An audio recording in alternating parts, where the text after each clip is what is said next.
So let's speak to that a little bit. I'm only 27. I grew up watching Jackass. Cool, man. Talk to us just a little bit about the experiences. Like, what was the most memorable of all your Jackass experiences?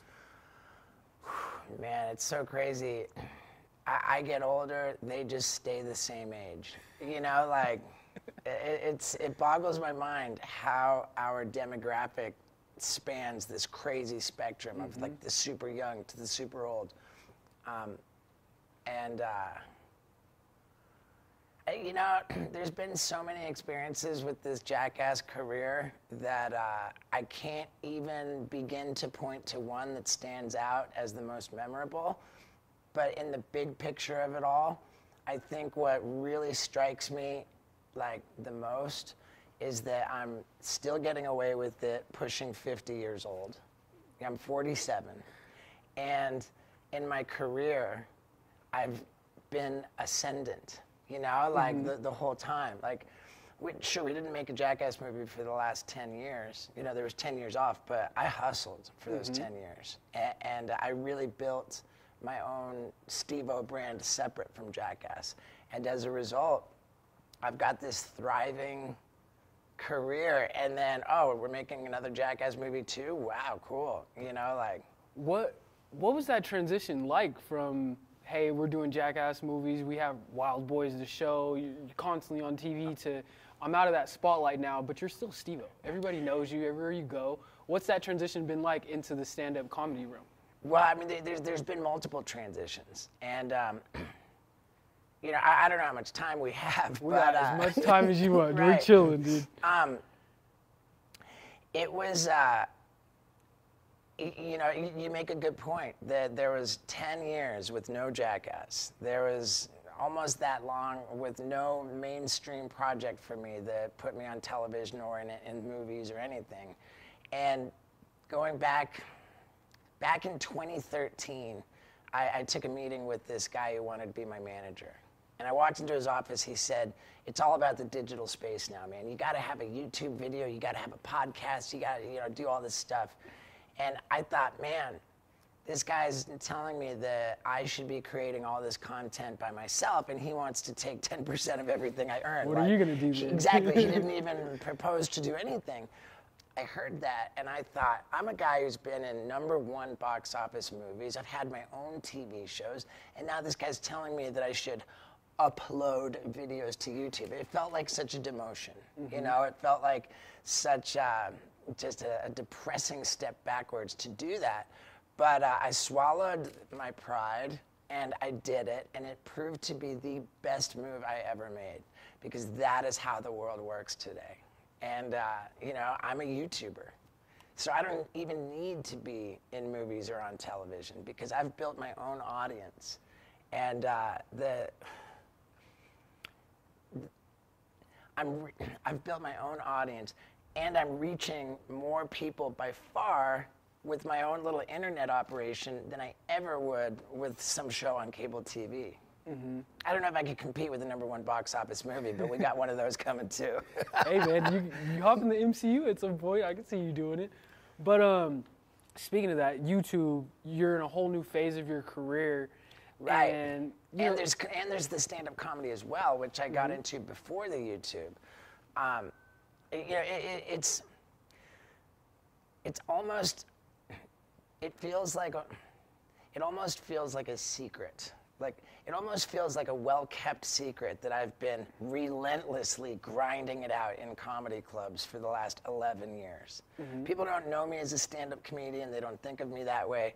But I've been quietly working my butt off for 11 years. And over the course of that time, my comedy has evolved to become this crazy multimedia experience where I've got this screen and I tell stories about things that I could never have done for Jackass, which I did exclusively for this tour. And after I tell the story of each bit on my bucket list, I screen the footage of the bit like happening. Yeah. And it's so much fun because, like I said, I could never have done all this stuff for Jackass. You know, frankly, a lot of it's flagrantly illegal.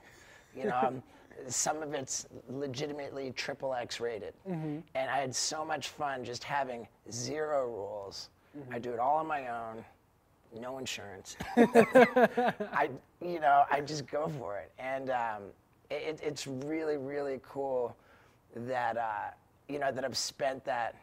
I mean, in the beginning of, when I started out in stand-up, and really for the first 5 years, I taped my first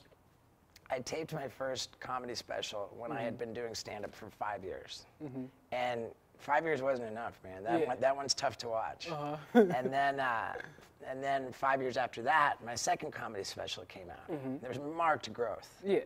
And then now, like, I figured it out. I found my voice, and it's killing. It's killer. It's absolutely killer. How gratifying has it been to like just completely reinvent yourself? So gratifying. It's so gratifying, and with the Jackass guys, like, we poke fun at each other, like, it's all this like brotherhood.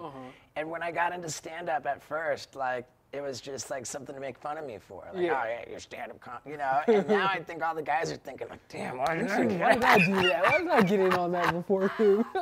I mean, I don't want to say that the guys aren't doing fine on their own, but yeah, I just really, really couldn't be more grateful for the way all my effort has culminated. It's been fruitful, man. Like, and I'm beside myself with gratitude that I'm approaching 50 years old and I'm still on the rise, man. I actually feel like I have not peaked yet in my career, and that's the craziest thing, considering my career's been over 2 decades now. Your career's spent as long as I can remember watching TV. I can remember watching you. And dude, I mean, I'll just ramble forever. I don't know. I'll give you more footage. I'll give you more footage than you ever even wanted. But it was all comedy clubs for the most part up until the pandemic hit. And at that time, we were 1 week into filming the new Jackass movie. And while I was on the set for that 1 week, I got a call from my agent. He said, hey, dude, you're selling out your comedy club gigs so far in advance. I think we're done with comedy clubs. Now, congratulations, you've made the leap to theaters. And I was like, I'd been dreaming of that call for years. And I got that call on the set of the Jackass movie. And literally, like 3 days later, everything shut down. The movie was just like on hold. The tour went away. And, I never let it bother me, man. I just took that time to adapt, and it was the best thing that ever happened to me. I feel like a jerk to say that the pandemic was like such a good thing for me, but before that, I was killing myself with the comedy tour, like just Groundhog's Day. Everything was just repeat. Traveling, always on the road. And the pandemic forced me to stop touring for long enough to get the podcast going, to really like develop my whole digital operation, or I should say elevate it. I started my own fulfillment center to ship all my own merch orders. Like I built my own paywall to distribute my second comedy special. Like there's all these little moves that I never would have been able to accomplish if I was still on the road. If you didn't have that time to reflect. And it was like, I don't know how long, 8 months or something? Over the course of that 8 months, I evolved so much that now, as I'm cruising around on a big, over those 8 months, I evolved so much that now I'm cruising around the country on a gigantic tour bus from theater to theater while remotely like running this crazy empire back at home. Like, I mean, dude, it's nuts, man. Does it feel like work though? It seems like you're really enjoying, like you're doing a lot of stuff which counts as work, but does it really feel like work while you're enjoying yourself doing all this? I mean, dude, I love it so much that, I mean, I've struggled with so many addictions, with the alcohol and the drugs and the sex and the food. And I legitimately think that work is my new thing, man. I think that I think that I'm so addicted to work that it's actually unhealthy on some level. but I don't care. I do enjoy it, man. I do enjoy it, and I find that now that I've got so many different irons in the fires, like I'm really paying more attention to stuff that I just never even looked at. Like I never looked at any of the accounting. Yeah. I've just got babysitters for that, you know? Like I've got the accountants, the business manager, like my dad, like, you know, I've never even looked at all that, and now I'm like, so what's going on here, you know? And it's crazy. I'm starting to a little bit enjoy that stuff, you know? Like my dad keeps telling, because my dad was like this successful corporate executive, and he's like, man, you know, I love, like, hearing my dad say he's proud of me is the biggest thing. That kind of goes into my next thing. So, like you said, 12 years of sobriety. 13 and a half. 13 and a half, correct me, 13 and a half. What made you decide, one, I'm going to get sober, and how have you been able, you know, to... I think... What was the moment that you woke up like, you know what, I got to chill out now? The point when I decided to commit myself to sobriety and really being in recovery was well after the point when I needed to badly. You know, like I was kind of the last one to figure it out. And Johnny Knoxville and the Jackass, you know, production team came in and pulled this intervention on me where they locked me up in a psychiatric ward. And I was in there for about a week when it just came clear, like, I got to do this. Yeah. I've been clean and sober ever since then. How have you been able to maintain that? Like, I mean,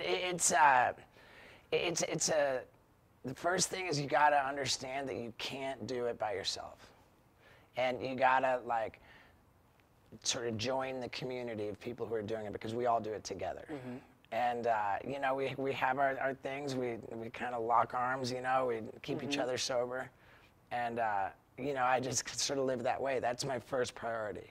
And by making recovery my number one priority, everything else just works out. And it makes sense that it should, because I'm no longer like wasting so much time getting all loaded and making terrible decisions and mistakes. Well, I still make terrible decisions, but I make them on purpose. And yeah, it just frees up so much time, man. Like I'm able to just focus my time and effort deliberately to accomplish what it is that I want to. And as a result, I get so much more done. And life is good, man.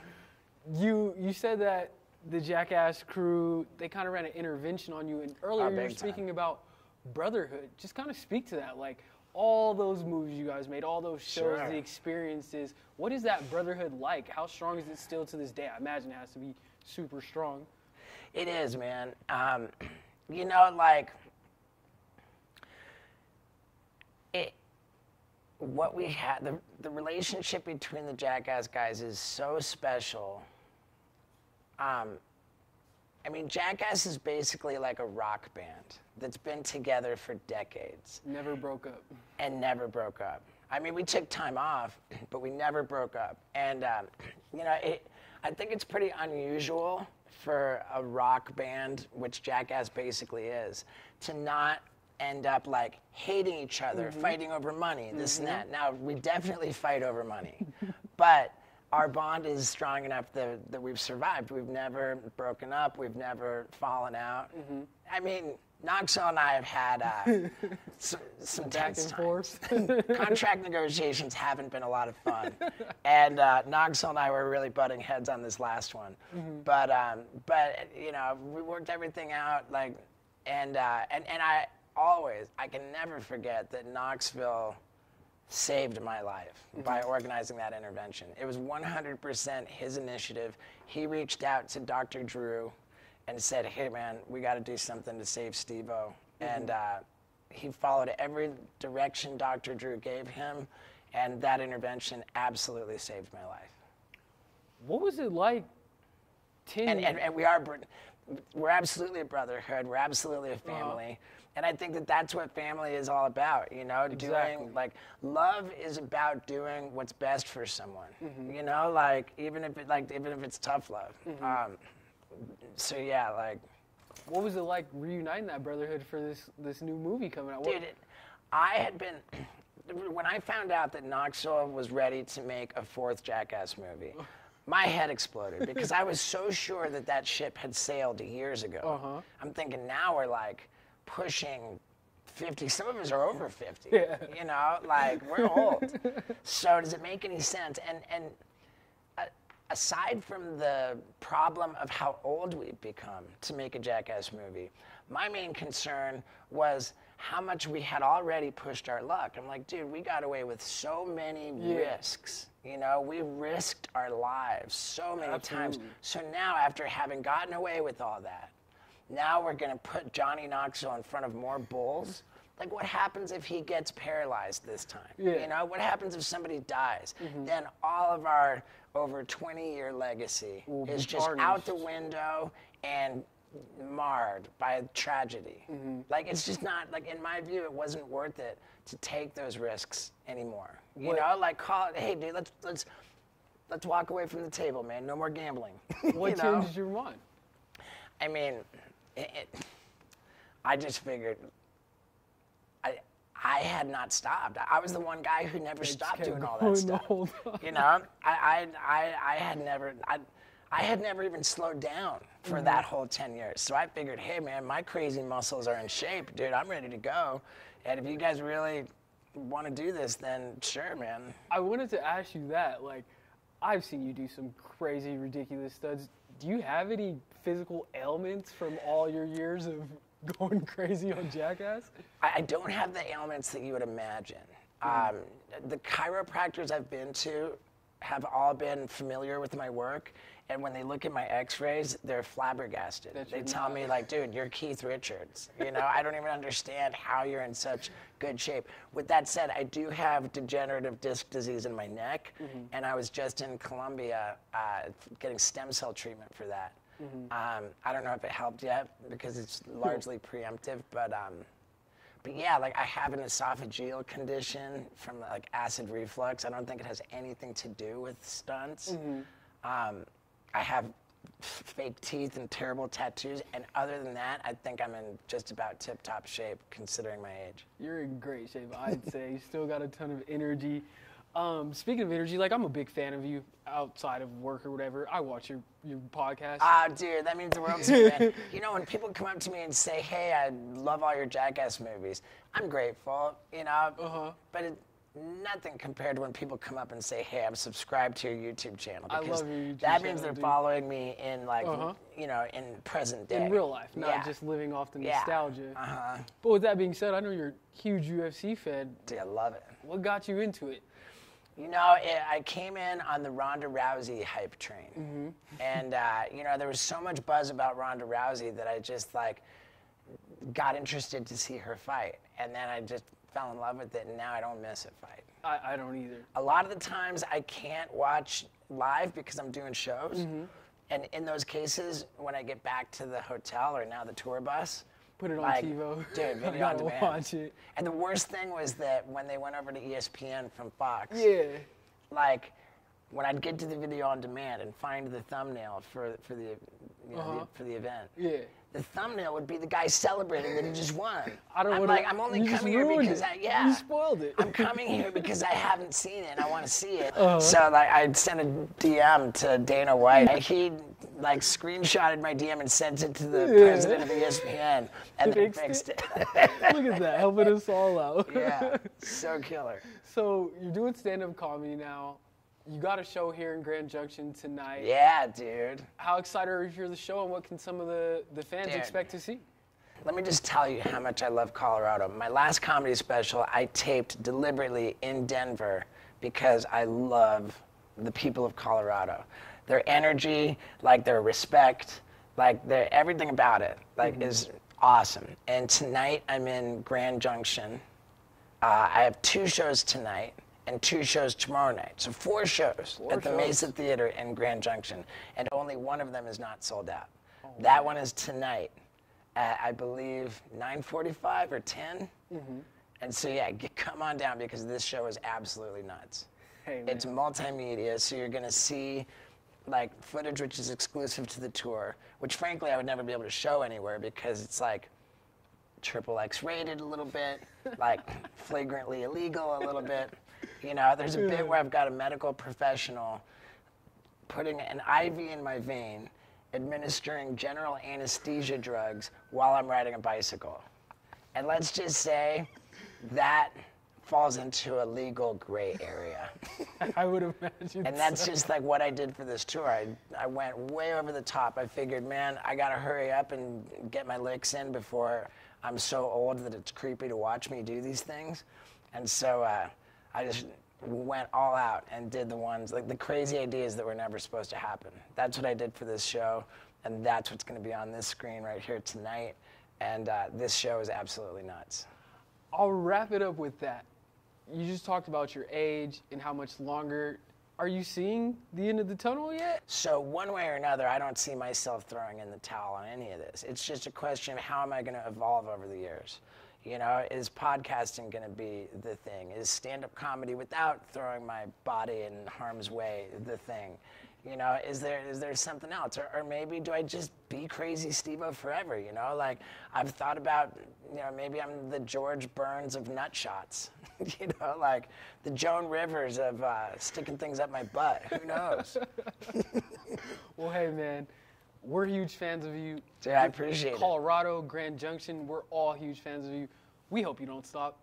Dude, I mean, like, I'm not planning on it, you know, but I definitely have a sensitivity to the future, you know, like I grew up as a kid and a young adult, never expecting to see the age of 30, because I just figured I was gonna die from something or other, and then I ended up getting sober when I was 33 and taking care of myself. All of a sudden, it crashed on me. With like terror, I realized, oh my God, I might only be like halfway through my life. And I've never paid attention to business. I've never read a contract. I've never like cared about saving money. And now I'm like, and I got pretty scared. Mm-hmm. Like, how am I gonna eat if I have to live for 50 more years? Most people don't want to die, you know? And I was just resigned to it. Yeah. And then I was like I'm more afraid of living for a long time. Mm-hmm. So yeah, I started like trying to be mindful about making better decisions and, you know, being smart with my money. And if being in the spotlight isn't in the cards, like when I'm 60 years old, like I want to have a game plan for that. Mm-hmm. So I'm thinking down the road for the first time, and it's fun. Well, hey man, your first act, obviously amazing, legendary. Your second act, it seems like you're thriving. Dude, I'm stoked, man. I'm love to see it. Like, we can't wait for your show tonight. Dude, you're a talented interviewer, man. I'm trying, man. For a 27-year-old kid, man, like, I'm really impressed with you. I appreciate that. Thank you. Thank you a lot, man. Hey, man, thank you. Thank you for doing this. We appreciate it. Oh, dude, easy, man. It's me who's, you're doing the favor.